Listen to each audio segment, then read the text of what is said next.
तो अगले जिज्ञासा के लिए तैयार रहेंगे। डॉक्टर अपूर्व जैन सिवनी से। त्रिमुनिराजों के चरणों में त्रिवार नमोस्तु नमोस्तु नमोस्तु। छुल्लक जी महाराज जी के चरणों में इच्छामी इच्छामी इच्छामी।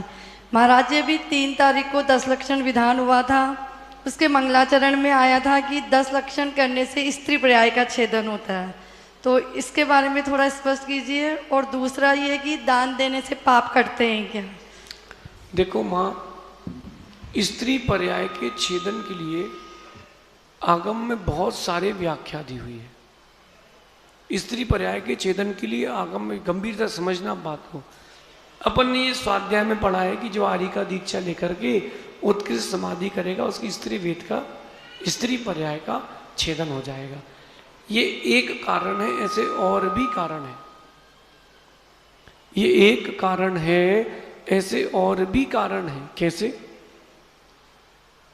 सची इंद्राणी मिथ्यात्व के साथ जन्म लेती है, लेकिन तीर्थंकर भगवान को जब प्रथम दर्शन करती है वो विशुद्धि बनती है, वो विशुद्धि बनती है, एक भवतारी बचती है।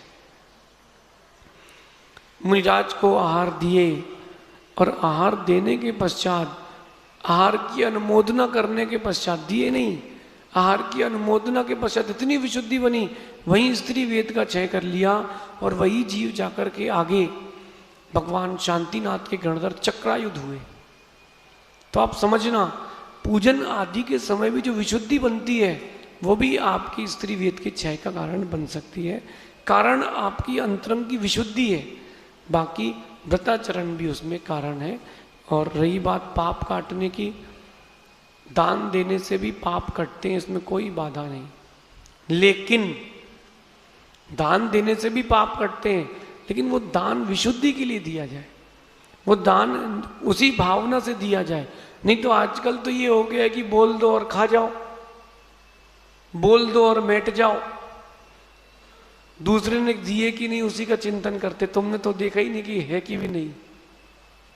समझना माँ, दान देने से कर्मों की निर्जरा निश्चित होती है, लेकिन वो दान अगर मन वचन काय की शुभ उपयोग से दिया जाए, तो अगर अशुभ से दिया है, दिखाने के लिए दिया है, तो वो निर्जरा का कारण नहीं बनेगा, वो कहीं ना कहीं बंद का कारण बनेगा, क्योंकि मान घसाए साथ में है, ऐसा समझिए। अगले जिज्ञासा के लिए तैयार रहेंगे। ऋतिक अजमेरा। त्रय श्रमण मुनिराजों के चरणों में कोटिशः नमोस्तु। छुल्लक श्री के चरणों में सादर इच्छामि। हे गुरुदेव, मैं कोटा आया और श्री जी के दर्शनों के लिए जब मैं मंदिर जी के अंदर प्रविष्ट हो रहा था, तो वहाँ पर एक शब्द मैंने आज बहुत बारीकी से देखा, जिन दर्शन से निज दर्शन। तो जिन दर्शन से निज के दर्शन हम कैसे कर पाएंगे या कैसे कर सकते हैं, इसका समाधान करें। नमोस्तु स्वामी, नमोस्तु।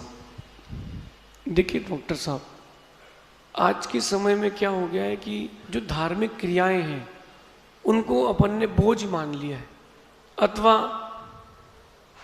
उनको अपन उस ढंग से कर नहीं रहे जिस ढंग से करना चाहिए। सुबह सुबह अभिषेक करना है, दौड़ के आओ, तुरंत कपड़े फेंको, एक मग्गा पानी डाला, धोती लपेटी, करना चाहिए। सुबह सुबह अभिषेक करना है, दौड़ के आओ, तुरंत कपड़े फेंको, एक मग्गा पानी डाला, धोती लपेटी, अभिषेक किए, बाहर। आपकी अभी भगवान की आराधना अधूरी रह गई। आपने भगवान का आह्वान किया क्या पांडुक शिला पर? नहीं किया। एक ने विराजमान कर दिया, अब वो 8:30 बजे भी कोई आ रहा है तो चलो कर लो, क्या फर्क पड़ता है। ठीक है, कर लो, कोई बाधा नहीं, लेकिन जितना पुण्य मिलना चाहिए उतना नहीं मिलेगा। जब से एक बार अभिषेक होने लगा तब से थोड़ी सी गड़बड़ी हो गई। आपकी सिवनी में तो बढ़िया है, 10 बजे भी है और 11 बजे भी है और झमाझम भी है। डॉक्टर साहब, अभिषेक के बाद बैठ कर के पूजन करना चाहिए। पूजन के पश्चात भगवान की स्तुति पढ़ना चाहिए, एक स्तुति भगवान की स्तुति पढ़ना चाहिए। इतने दिन हो गए हैं, कम से कम रिद्धि सिद्धि वालों को भगवान चंद्र प्रभु की स्तुति तो याद कर ही लेना चाहिए थी। चंद्र प्रभम चंद्र मरीच गौरम चंद्रम द्वितीयम जगदीव कांतम। बताओ, सुनाओ बच्चे लोग, बोलो। वंदे भी वंद्यम में ताम सिंद्रम जिन्हम जितस्वांत कसाय वंद्यम।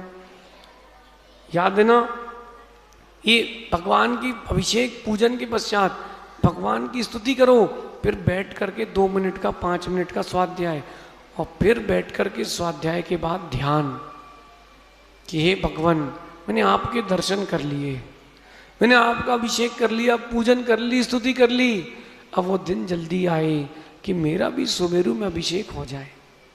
आप बन चुके भगवान हो, मैं बनने वाला भगवान हूँ, ऐसा भावना बैठ करके निज के दर्शन करना चाहिए। भले 1 मिनट करो, लेकिन ये भावना करते रहना चाहिए। यही भावना एक दिन आपको भगवान बनाएगी, ऐसा समझिए।